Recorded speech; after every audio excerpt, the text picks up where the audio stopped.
العظیم اعوذ باللہ من الشیطان اللعین الرجیم بسم اللہ الرحمن الرحیم الحمد للہ رب العالمین والحمد للہ الذی نور قلوبنا بمحبت علویہ والحمد للہ الذی جعلنا من المتمسکین بولایت المرتضویہ والحمد للہ الذی فرض مودتہ علی العربیۃ والعجمیہ وعلی مبلغ رسالاتہ الالہیہ سیدنا ومولانا ومولا الثقلین جد الحسن والحسین ابی القاسم مصطفیٰ محمد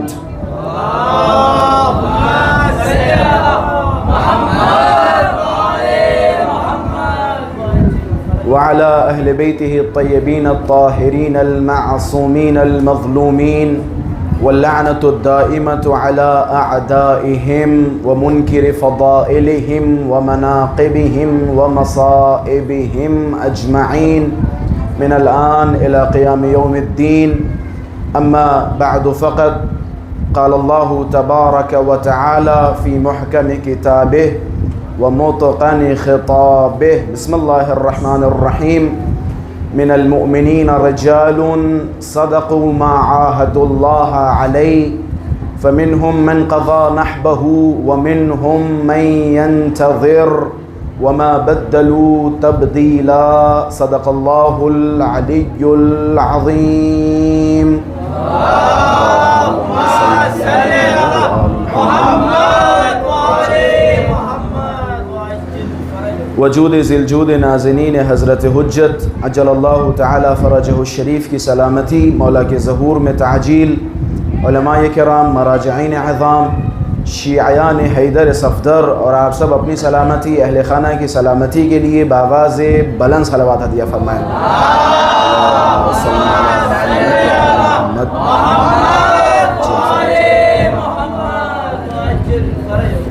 عزیزان محترم، گزشتہ مجالس میں آپ حضرات کی خدمت میں عرض کرنے کی کوشش کی کہ کس طرح سے یہ کربلا، ایک صلوات پڑھیں محمد وآل محمد کی ذات پر.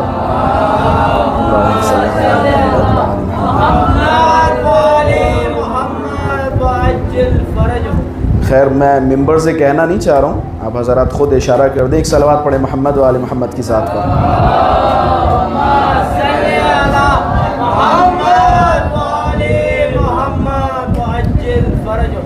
ان مجلسوں کا بڑا تقدس ہے، کوشش کریں ان مجلسوں کا تقدس برقرار رکھیں. ماشاءاللہ سے آپ اہل بیت اطہار کی مظلومیت پہ گریہ کرنے کے لیے آتے ہیں، آپ اہل بیت اطہار علیہم السلام کی مجلسوں میں اہل بیت علیہم السلام کی معرفت لینے آتے ہیں.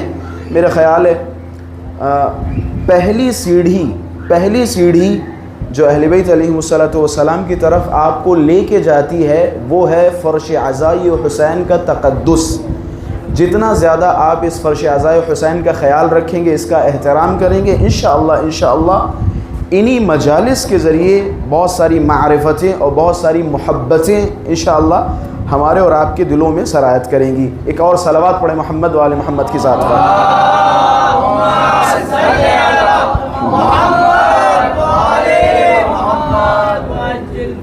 گزشتہ مجالس میں بیان کیا گیا کہ کس طرح سے یہ کربلا ہم تک پہنچی اور کن انزوات نے اس کربلا کو ہم تک پہنچایا.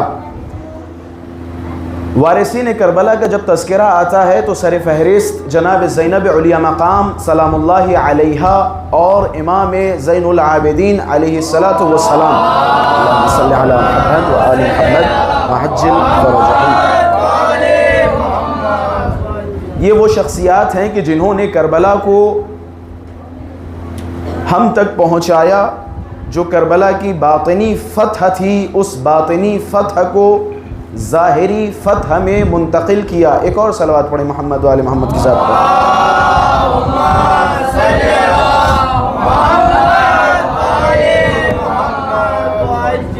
خلاصہ گزشتہ مجالس میں ان شخصیات پہ تذکرہ ہوا اور بیان کیا گیا کہ جناب زینب سلام اللہ علیہا کا کردار کیا ہے، امام سید سجاد کا کردار کیا ہے، اور کس انداز سے جناب سید سجاد اور جناب زینب علیہ مقام نے قربانیاں پیش کی۔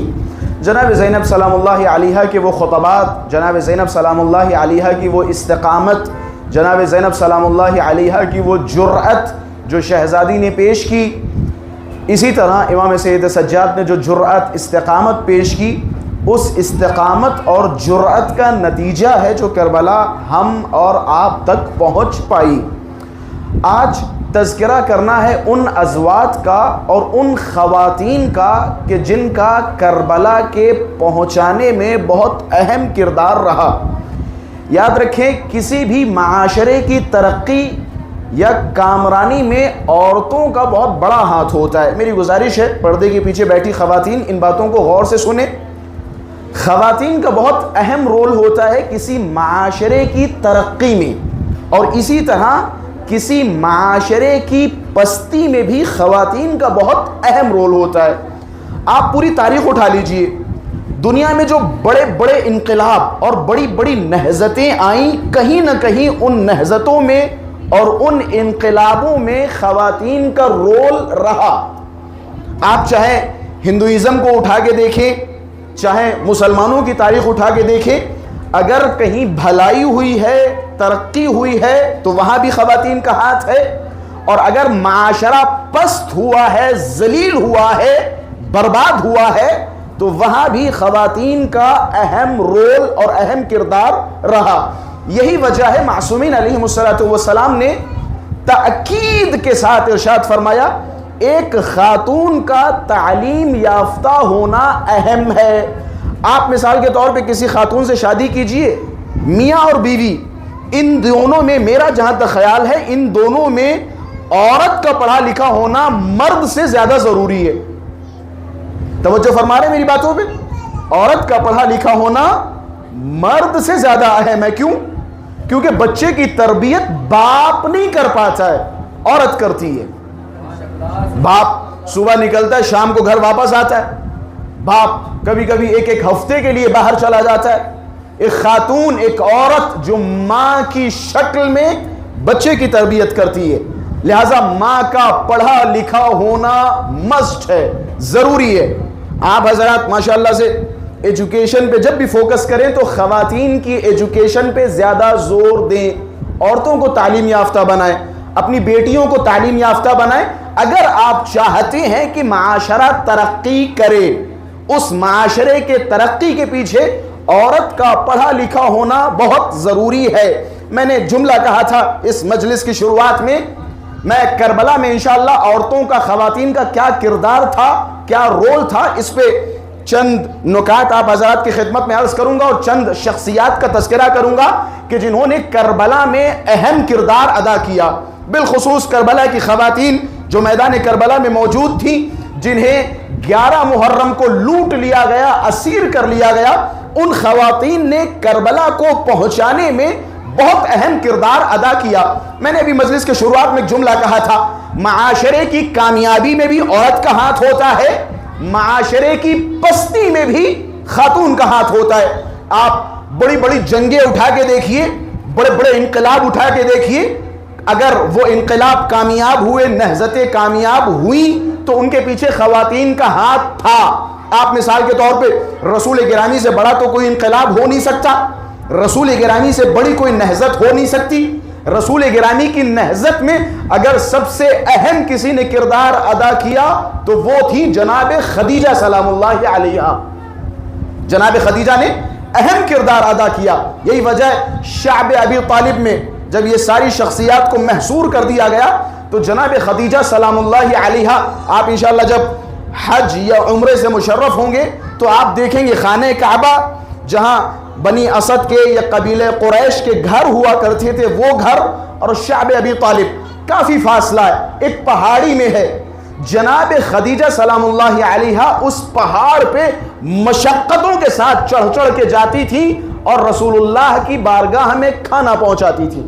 آپ دیکھیں جناب خدیجہ سلام اللہ علیہا نے اپنی پوری دولت رسول گرامی پہ قربان کر دی، تاکہ وہ نہضت یا وہ انقلاب جو رسول گرامی نے برپا کیا وہ انقلاب کامیاب ہو جائے۔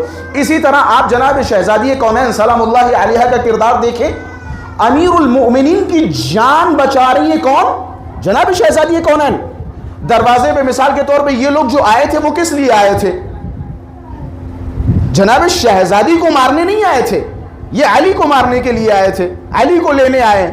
لیکن جناب شہزادی کونین نے علی ابن ابی طالب کو گھر میں بٹھایا، خود دروازے پہ گئیں تاکہ علی کو بچا سکیں۔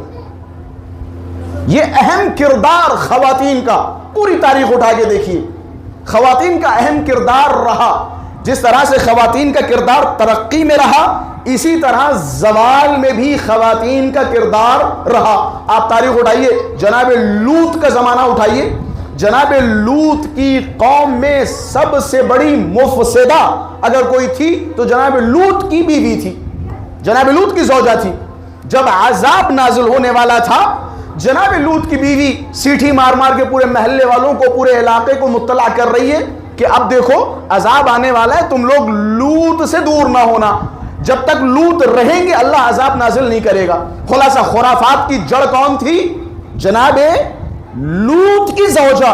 اب میں اور بھی بہت ساری زوجات ہیں، کچھ زوجات کا تذکرہ میں نے کر دیا اور کچھ زوجات کا تذکرہ ماشاءاللہ سے آپ خود سمجھ جائیے، جنہوں نے تاریخ کا بیڑا غرق کر دیا۔ اسلام کے بعد ہزاروں فتنے فساد انہی کی وجہ سے ہوئے۔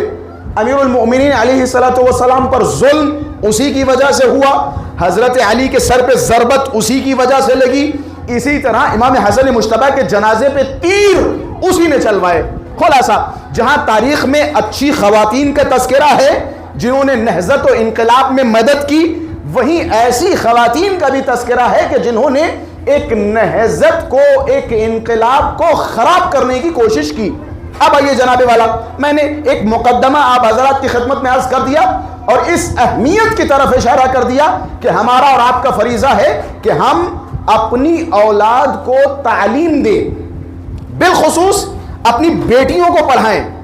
رسول گرامی کے کیا خوبصورت جملات، حضرت نے فرمایا ویل ہو، وائے ہو آخر الزمان کی اولاد پر، ان کے والدین کی طرف سے، کہ یہ جو آخری زمانے میں اولاد آئے گی ان کے اوپر وائے ہو، ان کے اوپر لعنت ہو ان کے والدین کی طرف سے۔ یا رسول اللہ، ان کے اوپر ان کے والدین کی طرف سے لعنت کیوں؟ کیونکہ ان کے والدین اس بچے کی یا اولاد کی دنیا کی فکر کریں گے لیکن آخرت کی فکر نہیں کریں گے۔ مثال کے طور پہ بچے کو کیا کروانا ہے، کیا کرنا ہے، جاب کہاں لگوانی، کون سا بزنس دینا ہے، اس کی فکر ہے لیکن اس بچے کی آخرت کی فکر نہیں ہے۔ اسے اس بات کی فکر نہیں ہے کہ میرا بچہ مثال کے طور پہ شریف ہونا چاہیے، میرا بچہ مثال کے طور پہ ہر طرح کے جرم سے بری ہونا چاہیے، میرا بچہ اچھا ہونا چاہیے، میرا بچہ کسی سے بدتمیزی نہیں کرے، میرا بچہ کسی کو گالی نہ دے۔ اس بات کی فکر نہیں ہے۔ آپ کو اس بات کی فکر ہے کہ مثال کے طور پہ اسے کتنا کمانا ہے، کہاں جاب کرنی ہے، کیا کرنا ہے، اس بات کی فکر ہے، لیکن اس کے اخلاق، اس کے کیریکٹر، اس کے کردار کی فکر نہیں ہے۔ خلاصہ آتے اسی موضوع پر کہ جسے عنوان سخن قرار دیا گزشتہ کی مجالس میں، کربلا ہم تک کیسے پہنچی۔ میں نے کچھ شخصیات کا تذکرہ کیا، اب میں ایسی خواتین کا تذکرہ کرنے جا رہا ہوں کہ جنہوں نے کربلا میں اہم کردار ادا کیا۔ آپ دیکھیں جناب زینب سلام اللہ علیہ کا کردار کیا ہے کربلا میں۔ جناب زینب سلام اللہ علیہ کا سب سے اہم کردار یہی تھا کہ جب اپنے بچوں کو انہوں نے قربان کیا تو ان کے چہروں پر شکن نہیں آئی، یہ سب سے اہم کردار ہے۔ عجیب کربلا کی مائیں ہیں، باپ ایک وقت کو کسی امر پہ راضی ہو جاتا ہے اولاد کے حوالے سے، لیکن ماں راضی نہیں ہوتی، کیونکہ اللہ تبارک و تعالیٰ نے ماں کا دل نرم رکھا ہے اولاد کے لیے۔ ماں نسبتاً اولاد سے زیادہ محبت کرتی ہے کیونکہ اس ماں نے اپنے شکم میں 9 مہینہ رکھا، اس نے اذیتیں سہی، اس نے زحمتیں سہی، اس کی محبت زیادہ ہوتی ہے۔ اب ذرا تصور کریں اور سوچیں یہ کربلا کی مائیں کیسی تھیں۔ ایک ماں مثال کے طور پہ ننھے بچوں کو اپنے پاس بلا رہی ہے، جناب اون و محمد کو بلایا اور بلانے کے بعد سر میں کنگھا کیا، آنکھوں میں سورما لگایا، نئے کپڑے پہنائے، اچھی طرح سے تیار کیا، آمادہ کیا، آمادہ کرنے کے بعد بچوں سے جناب زینب فرما رہی ہیں اے میرے بچے اونو محمد خبردار کل جب صبح کا سورج نمودار ہو ایسا نہ ہو کہ یہ سارے بچے حسین پہ قربان ہو جائیں اور تم باقی رہ جاؤ. یہ کربلا کی مائیں ہیں, ان کا کردار ہے کربلا میں, ان کا اثر ہے کربلا میں کہ خبردار ایسا نہ ہو کہ تم باقی رہ جاؤ اور سارے بچے مار دیے جائیں. کہ کیا کرنا ہے کہ تمہیں اپنے ماموں کے پاس جانا ہے, اجازت مانگنی ہے. جناب اون محمد امام حسین کے پاس گئے, اجازت نہیں ملی, پھر روتے ہوئے آئے کہ کیا ہوا کہ ماموں اجازت نہیں دے رہے. جملہ دیکھے کربلا کی ماں کا کہ اگر تم نہیں گئے تو میں اپنا دودھ نہیں بخشوں گی. یہ کربلا کی خاتون ہے, مضبوط خاتون ہے کہ جس نے کربلا ہم تک پہنچائی, کربلا پہنچائی. کربلا کی خواتین کی فہرست اٹھائیے. کربلا میں سب سے چھوٹی بچی کون تھی؟ حسین کی بیٹی جناب سکینہ بنت الحسین. آئیے جناب والا, جناب سکینہ نے کس طرح سے کربلا کو پہنچایا. جناب سکینہ نے کربلا اپنے صبر کے ذریعے پہنچائی. جناب سکینہ نے کربلا اپنی استقامت کے ذریعے پہنچائی. جناب سکینہ جگہ جگہ جا کے اپنی مظلومیت بیان کر رہی ہیں, لیکن جناب سکینہ بنت الحسین کسی ظالم جابر کے سامنے ہاتھ نہیں پھیلا رہی ہیں. آپ پوری کربلا اٹھا کے دیکھیے, ان بچوں نے پانی مانگا لیکن کھانا نہیں مانگا. کیا آپ نے کوئی روایت سنی ہے کہ جس میں بچوں نے کھانا مانگا ہو؟ سنا کسی سے؟ پانی مانگا لیکن کھانا نہیں مانگا. کیونکہ کھانے پہ کسی کا حق ہو سکتا ہے, پانی پہ کسی کا حق نہیں ہو سکتا. لہذا کریم اگر مرتا بھی ہو تو کھانے کے لیے کسی کے سامنے ہاتھ نہیں پھیلاتا. یہ کریم ابن کریم ہے, یہ دروازہ اہل کرم ہے, اہل بخشش ہے. کوئی ایک مجھے روایت دکھا دے کہ جہاں ان بچوں نے کھانا مانگا ہو, پانی مانگا ہے لیکن کھانا نہیں مانگا. خلاصہ جناب زینب سلام اللہ علیہا کے بعد اگر خواتین کی فہرست اٹھائیں تو جناب سکینہ بنت الحسین کا اہم کردار رہا کربلا میں. کربلا میں جناب سکینہ سے بہت ساری روایات نقل ہوئیں. جناب سکینہ نے کربلا بیان کی, جناب سکینہ نے بتایا کہ کربلا میں کیا کیا ہوا, میرے ساتھ کیا ہوا, کس طرح سے میرا دامن جلا. یہ جناب سکینہ سلام اللہ علیہا بیان کر رہی ہیں تاکہ کربلا پہنچا سکیں. جناب سکینہ کا خود مرتبہ کیا ہے, جناب سکینہ کی خود عظمت کیا ہے, اندازہ لگائیں. آپ کو پتا ہے جناب سکینہ سلام اللہ علیہا وہ شخصیت ہیں کہ جنہیں امام حسین نے اپنی دعاؤں میں مانگا. آپ نے سنا ہے جناب سکینہ کو امام حسین نے اپنی دعاؤں میں مانگا. کس طرح؟ جس طرح علی نے اپنی دعاؤں میں عباس کو مانگا تھا. علی نے عباس جیسا بیٹا مانگا, حسین نے سکینہ جیسی بیٹی مانگی, خدا سے مانگی. آپ کو پتہ ہے ایک ہوتا ہے مثال کے طور پر میں یا آپ کسی معاملے کے لیے دعا کریں پروردگار متعال کی بارگاہ میں, اے میرے پروردگارہ مجھے یہ عطا کر, مجھے اس چیز کی ضرورت ہے. تو ٹھیک ہے, ہم اور آپ مجبور ہیں, بے بس ہیں, لاچار ہیں, خدا کے سوا کوئی دروازہ ہے ہی نہیں. اللہ تبارک و تعالیٰ کی بارگاہ ہمیں یہ چھوٹی چھوٹی چیزیں ہم مانگیں گے. ہماری دعا اور اہل بیت اطہار کی دعا میں بڑا فرق ہے. ہم اور آپ دعا کرتے ہیں اس کا معاملہ الگ ہے, لیکن ذرا سوچیں اگر امام حسین کسی معاملے کے لیے دعا کر رہے ہوں تو وہ معاملہ کتنا اہم ہوگا. کیوں؟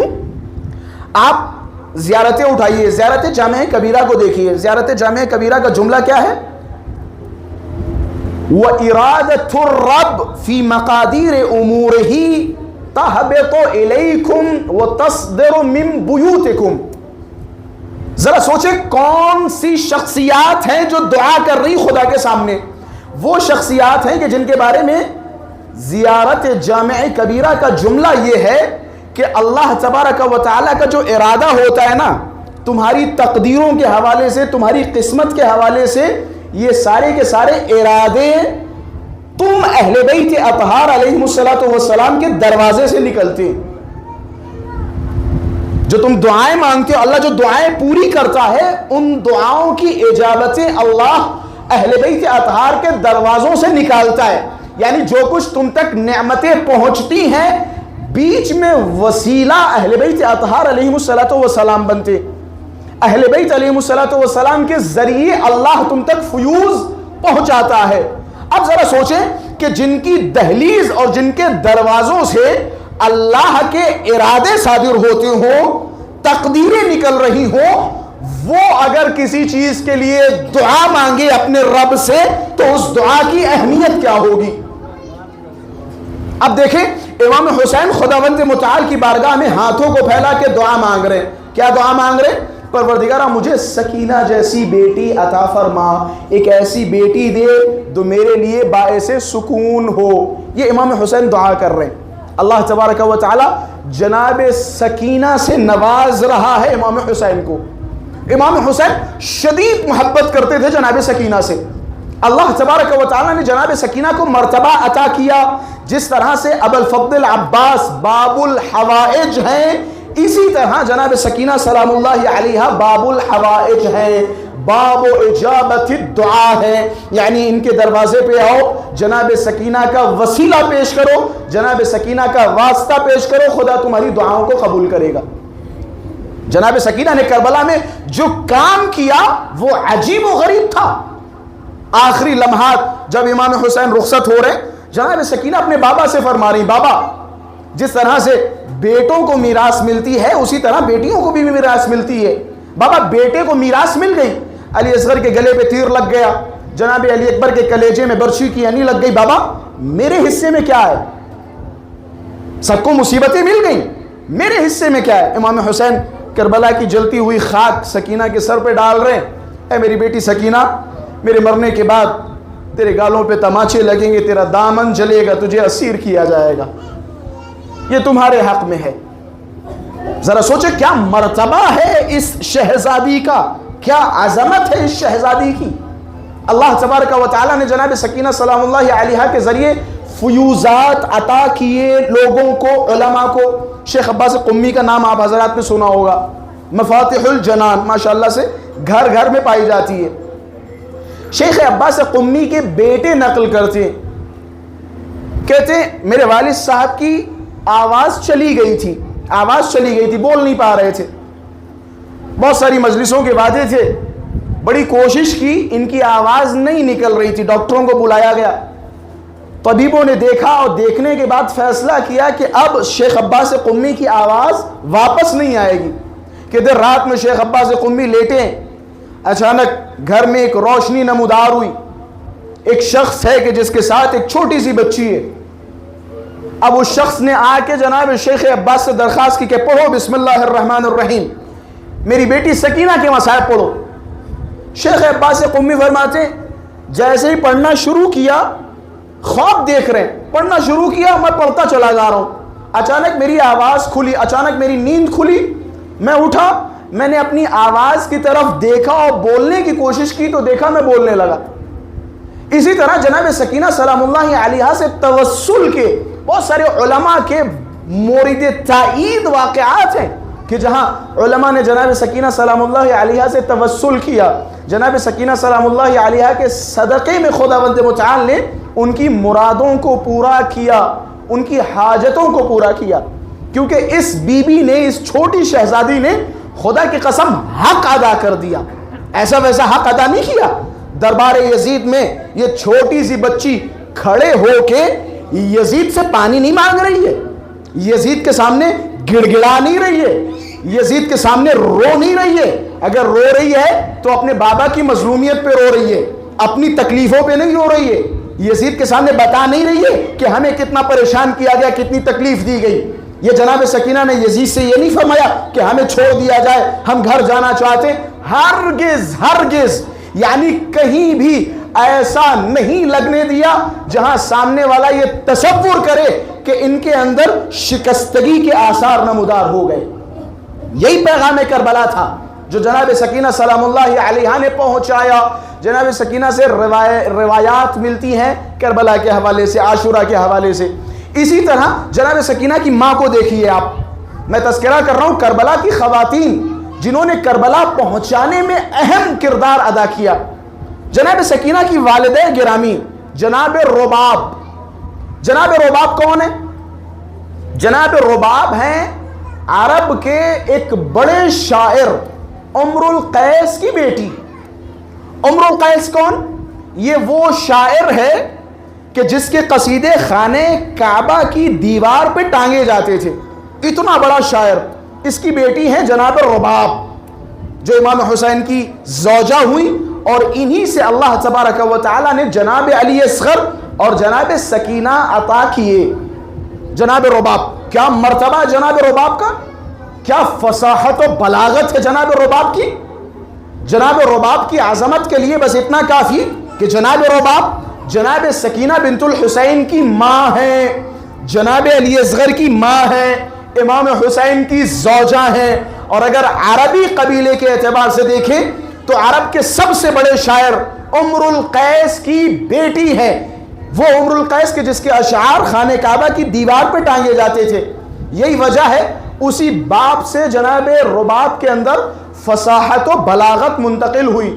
جناب رباب بہترین شعر کہا کرتی تھی. کربلا کے بعد بہت سارے اشعار جناب رباب نے یزید کے دربار میں پڑھے, مرثیے پڑھے, عربی میں مرثیے پڑھے, کربلا کی یاد کو تازہ کیا. ان مرثیوں کے ذریعے, ان اشعار کے ذریعے زمانے والوں کو بتانے کی کوشش کی کہ حسین ابن علی کو کربلا میں بھوکا و پیاسا مار دیا. بتانے کی کوشش کی کہ صرف حسین کو نہیں مارا بلکہ میرے میرے میرے میرے کنبے کو تباہ کر دیا, میرے اصغر کو مار دیا, میری ننھی سی بچی اس کے گال پہ تماچے لگائے, اسے گرفتار کیا, اس کے ہاتھ میں رسن باندھی. اسی طرح جناب رباب کا مشہور و معروف خطبہ ہے.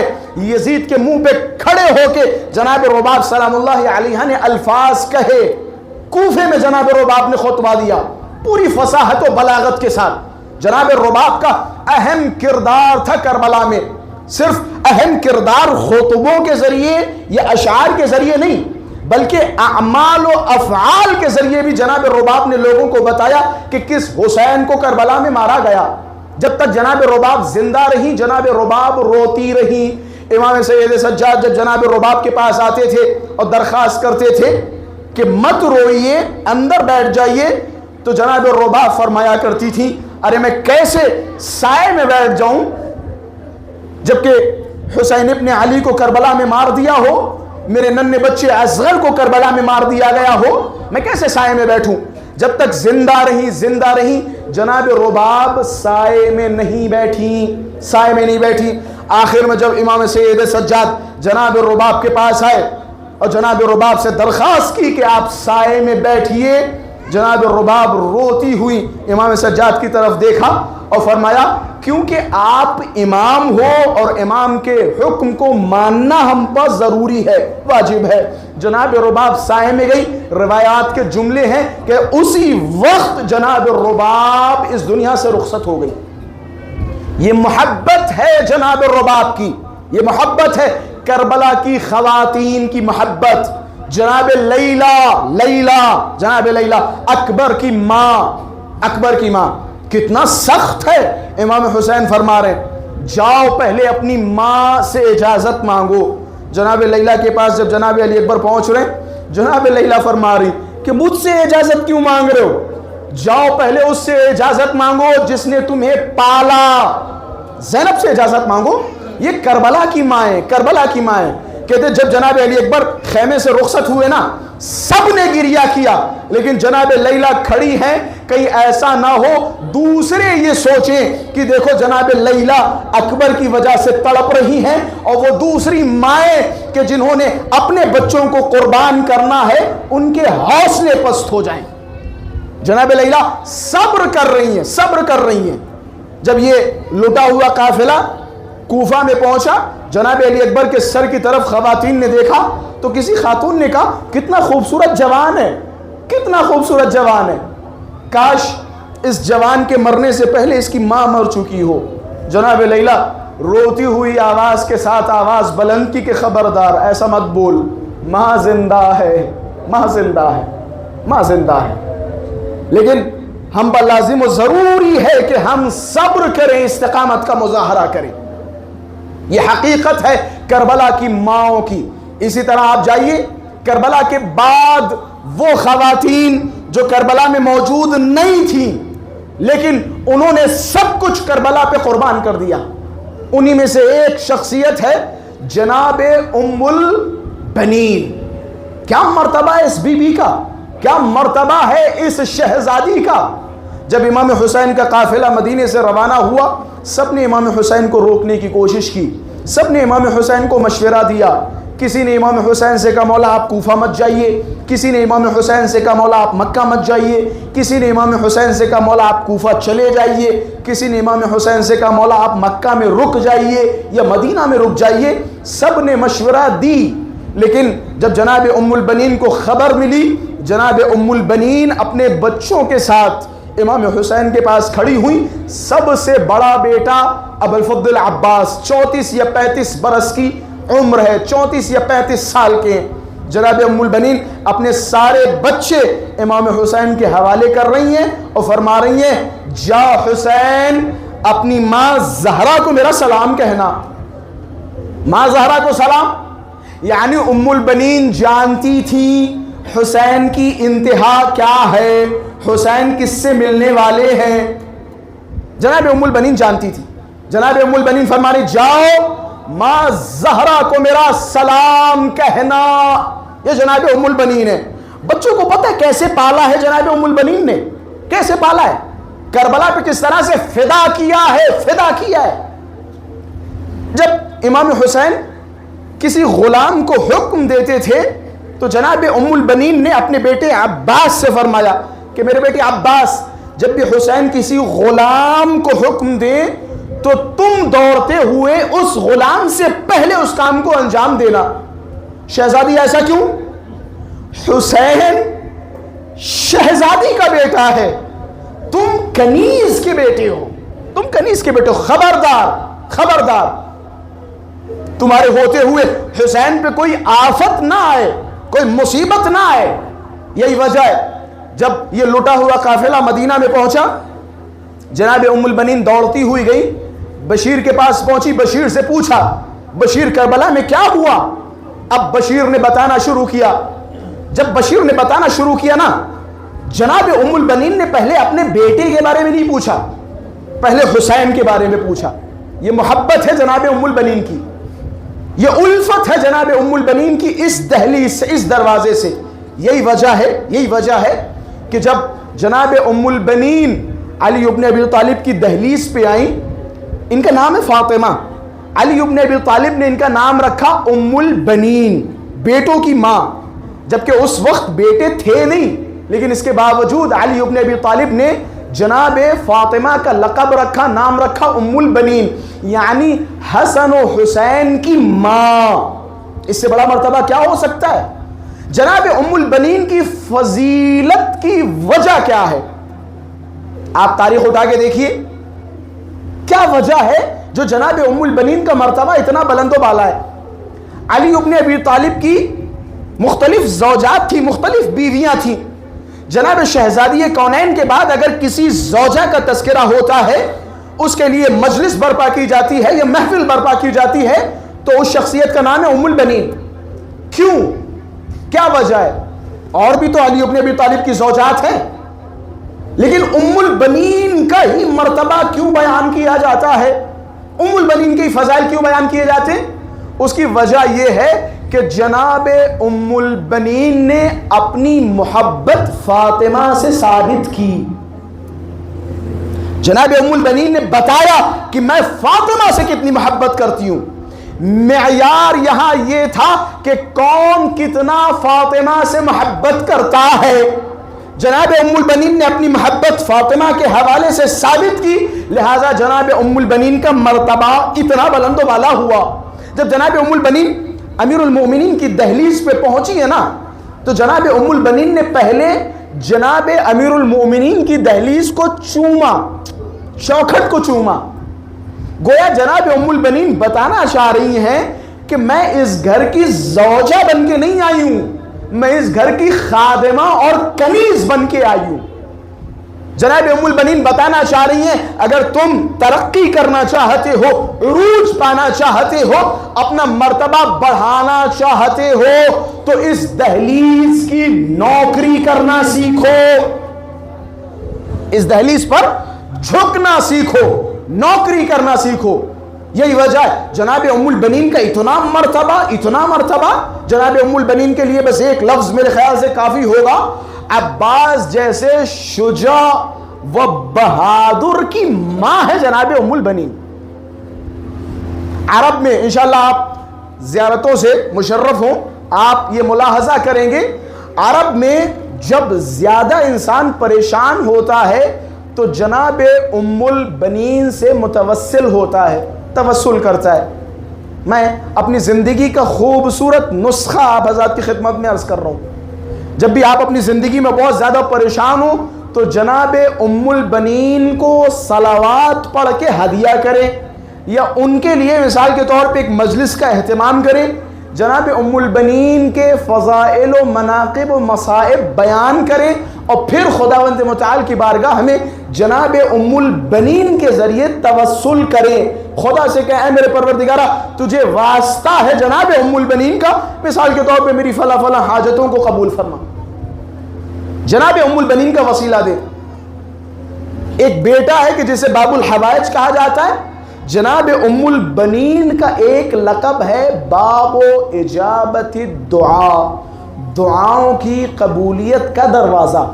یہ عظمت ہے جناب ام البنین کی، یہ مرتبہ ہے جناب ام البنین کا۔ خلاصہ میں نے تذکرہ کیا، یہ کربلا کی خواتین ہیں کہ جن کے کلیجے عجیب و غریب ہیں، جن کی استقامت عجیب و غریب ہے، جنہوں نے کربلا اپنی استقامت، اپنے صبر، اپنے ایثار کے ذریعے پہنچائی۔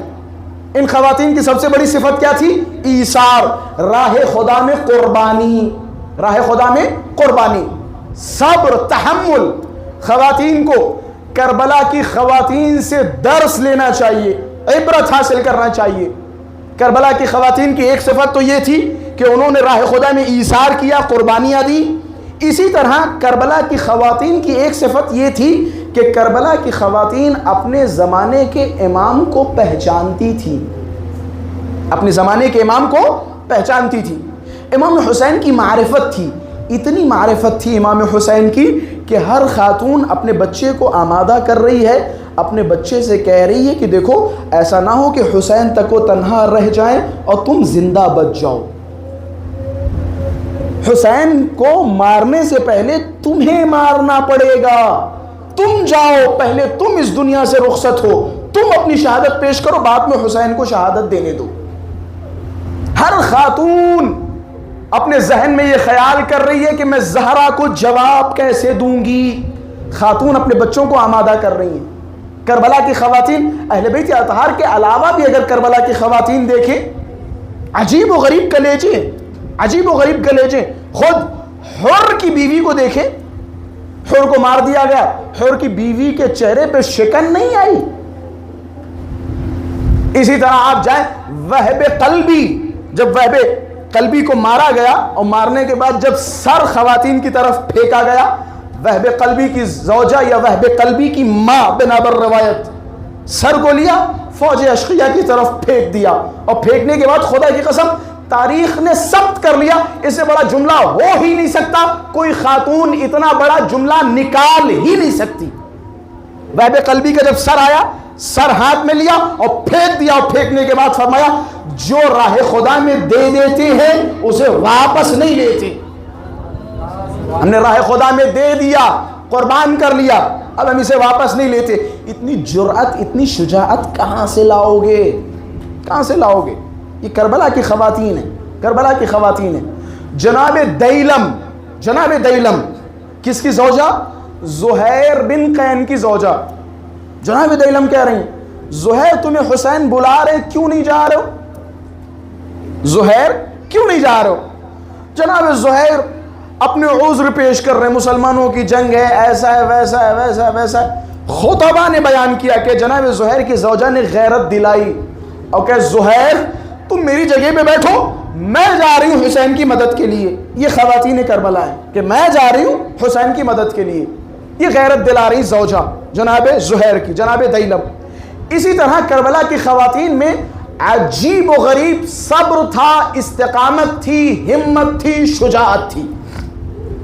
جناب رباب کی شجاعت آپ نے دیکھی، جناب زینب سلام اللہ علیہا کی شجاعت دیکھی، جناب زینب کا کریکٹر، جناب زینب کا کردار آپ نے کربلا میں دیکھا۔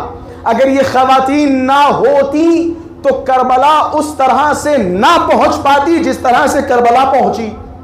اگر یہ خواتین نہ ہوتی، ان خواتین نے رونے کے ذریعے، مصیبتوں پہ ماتم کرنے کے ذریعے کربلا کو ہم تک پہنچایا۔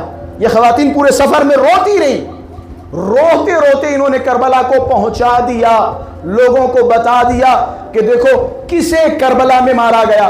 اگر یہ خواتین نہ ہوتی، حسین پہ رونے والا کوئی نہ ہوتا، تو کربلا کو اسی مقتل میں دفن کر دیا جاتا جہاں لاشہائے شہداء کو دفن کیا گیا، تاریخ کو بھی وہی دفنا دیا گیا ہوتا۔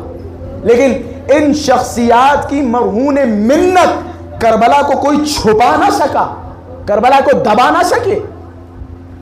آپ مثال کے طور پہ بولنے پہ پابندی لگا سکتے ہیں، بولنے پہ پابندی لگا سکتے ہیں، رونے پہ کیا پابندی لگائیں گے؟ کیا لگائیں گے؟ زیادہ سے زیادہ ماریں گے، جتنا ماریں گے مزید آواز گریہ بلند ہوگی، آؤ مارو۔ خواتین نے کچھ ایسا ہی کیا۔ یزید جانتا تھا، ابن زیاد جانتا تھا، ہم نے ساری پابندیاں تو لگا دی، اب یہ رونے کے ذریعے کربلا کو پہنچا رہی ہیں، لہٰذا یزید کی طرف سے حکم آیا کہ ان پر رونے پر پابندی لگائی جائے، انہیں رونے نہ دیا جائے۔ جب بھی کوئی روتا تھا، روایات ہیں جناب زینب سلام اللہ علیہا سے بھی روایت ہے کہ جب بھی کوئی روتا تھا اسے تازیانے مارے جاتے تھے، اسے کوڑے مارے جاتے تھے تاکہ کوئی روئے نہیں۔ اس طرح کی پابندیاں اہل بیت اطہار پہ لگی، خواتین پہ لگی۔ خلاصہ بس میں ختم کر رہا ہوں اپنی باتوں کو۔ جناب رباب کی شخصیت دیکھیں، جناب زینب کی شخصیت دیکھیں، جناب سکینہ بنت الحسین کی شخصیت دیکھیں، کیا مرتبہ ہے، کیا عظمت ہے، اور کس انداز میں انہوں نے کربلا کو پہنچایا، کس انداز میں پہنچایا۔ اپنے پردے کا بھی خیال کیا، پردے کا بھی خیال کیا۔ جب ان کے سر سے چادریں چھینی گئی، انہوں نے اپنے ہاتھوں سے پردہ کیا، پردہ کیا، زمانے والوں کو بتا دیا کہ تم کربلا کو چھپا نہیں سکتے، تم کربلا کو دبا نہیں سکتے۔ جناب ام البنین کربلا میں نہیں تھی، لیکن اپنے سارے بچوں کو حسین پہ قربان کر دیا۔ صرف حسین پہ قربان نہیں کیا، قربان کرنے کے بعد اپنے بچوں پہ گریہ نہیں کیا، ٹھیک جناب زینب کی طرح۔ جناب زینب نے اپنے بچوں کو قربان کیا، مدینے تک جناب زینب نے اپنے بچوں پہ گریہ نہیں کیا۔ جب بھی کوئی پوچھتا تھا کہ تم اپنے بچوں پہ گریہ کیوں نہیں کرتی، کہ میں کیسے گریہ کروں، زہرا کا لال کربلا میں بھوکا ہو پیاسا مار دیا گیا، حق بنتا ہے کہ زہرا کے لال پہ گریہ کیا جائے، میں کیسے گریہ کروں اپنے بچوں پر۔ کہ ٹھیک اسی طرح جناب ام البنین کربلا کے بعد پتہ ہے جناب ام البنین کیا کرتی تھی؟ جناب ام البنین جنت البقیع میں بیٹھ کے 4 قبریں بناتی تھی، 4 قبریں بنائی اور ایک 5ویں قبر بناتی تھی زمین پر انگلی سے، 5 قبریں بناتی تھی، 4 قبروں کو ہاتھ سے مٹا دیتی تھی اور حسین کی طرف دیکھتی تھی اور کہتی تھی اے حسین میں تجھ پہ گریہ کروں گی کیونکہ تیری ماں نہیں ہے۔ یہ جناب ام البنین کا مرتبہ ہے، یہ جناب ام البنین کی عظمت ہے، جناب ام البنین کی محبت ہے امام حسین سے، محبت ہے امامت سے۔ جناب ام البنین کے مرثیے مشہور تھے، مروان جیسا شقی القلب جب جنت البقیع کے پاس سے نکلتا تھا تو جناب ام البنین کا مرثیہ سن کے رونے لگتا تھا۔ جناب ام البنین کس طرح سے روتی تھی اور تڑپتی تھی۔ جب یہ لٹا ہوا قافلہ مدینے میں وارد ہوا، جناب ام البنین دوڑی، کیا دیکھا کہ بشیر آواز دے رہا ہے الا یا اہل یثرب لا مقام لکم قتل الحسین فی کربلا عطشانہ۔ اے مدینے والو، اب یہ مدینہ رہنے کے لائق نہ رہا، کربلا میں حسین ابن علی کو بھوکا و پیاسا مار دیا گیا۔ روایت کے جملے، ایک طرف سے محمد حنفیہ دوڑے، ایک طرف سے جناب ام البنین عصے کا سہارا لے کے دوڑی۔ جب محمد حنفیہ اس قافلے کے پاس آئے، ایک ضعیف کے پاس پہنچے، کیا دیکھا؟ ضعیف نے اپنے آپ کو سواری سے نیچے اتارا۔ ضعیف کے پاس پہنچے، محمد حنفیہ نے اس ضعیف کا ہاتھ پکڑا، ہاتھ پکڑ کے جیسے ہی آگے بڑھایا، اس ضعیف نے محمد حنفیہ کو چچا کہہ کے خطاب کیا، سلام کیا۔ محمد حنفیہ تڑپ گئے کہ اے بوڑھے شخص، اے ضعیف، تم مجھے چچا کیوں کہہ رہا ہے؟ عجب نہیں، سید سجاد نے فرمایا، اے چچا محمد، کیا آپ نے پہچانا نہیں؟ میں آپ کا بیٹا سجاد ہوں۔ آپ نے پہچانا نہیں؟ میں سجاد ہوں۔ میں اتنا دیکھنا تھا۔ محمد حنفیہ تڑپ گئے کہ تمہاری یہ حالت، ارے کیسے نہ ہو جن آنکھوں نے حسین کا کٹتا ہوا سر دیکھا، ارے یہ حالت کیسے نہ ہو جن آنکھوں نے شام و کوفہ میں سیدانیوں کے ننگے سر دیکھے۔ اللہ اکبر۔ خدا آپ کو کوئی غم نہ دے سوائے غم مظلوم کربلا کے۔ جناب زینب علیہ مقام پہنچی، روایات کے جملے ہیں، جناب ام البنین بشیر کے پاس پہنچی کہ اے بشیر ذرا بتا تو کس حسین کی بات کر رہا ہے؟ عجب نہیں، بشیر نے کہا کہ اے بی بی، اے شہزادی، میں علی کے لاڈلے حسین کی بات کر رہا ہوں، میں زہرا کے لال حسین کی بات کر رہا ہوں۔ میں اتنا سننا تھا، جناب ام البنین زمین پہ بیٹھ گئی، رونے لگی، اے بشیر میں کیسے یقین کر لوں حسین کو مار دیا گیا جبکہ میرا بیٹا عباس حسین کے ساتھ تھا۔ بشیر کو سننا تھا۔ بشیر نے کہا شہزادی صحیح فرمایا، جب تک عباس زندہ رہا کسی میں مجال نہ تھی جو حسین کی طرف آنکھ اٹھا کے دیکھے، کسی میں مجال نہ تھی جو حسین کی طرف آنکھ اٹھا کے دیکھے کہ بشیر کیا ہوا کہ میرے عباس کو مار دیا گیا۔ عجب نہیں، جناب ام البنین نے پوچھا کہ بشیر ذرا بتا، میرا بیٹا عباس شجاع تھا، میرا بیٹا عباس بہادر تھا، میرے بیٹے عباس کو کیسے مار دیا گیا؟ اب جناب بشیر جناب ام البنین کی خدمت میں عرض کرنے لگے کہ شہزادی آپ کے بیٹے کے دونوں بازو قلم کر دیے گئے، مشق پہ تیر لگایا گیا، آپ کا بیٹا گھوڑے سے زمین پہ گر گیا، آپ کا بیٹا اس دنیا سے چلا گیا، پھر حسین کو مارا گیا۔ اب جناب ام البنین اپنی زمین سے اٹھی، بشیر کی طرف خطاب کیا کہ اے بشیر تو نے کیا کہا؟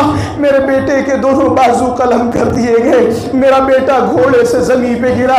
بشیر ذرا اتنا بتا دے، جس کے دونوں بازو قلم کر دیے گئے ہوں وہ زمین پہ کیسے گرا ہوگا؟ یا تو منہ کے بل گرا ہوگا یا کلیجے کے بال۔ اتنا سننا تھا کہ شہزادی آپ کا بیٹا منہ کے بل گرا، حسین کو بلایا، حسین لاشے پہ پہنچے، کلیجے سے لگایا۔ عباس نے وصیت کی، اے میرے آقا میرے لاشے کو خیمے میں نہ لے جا۔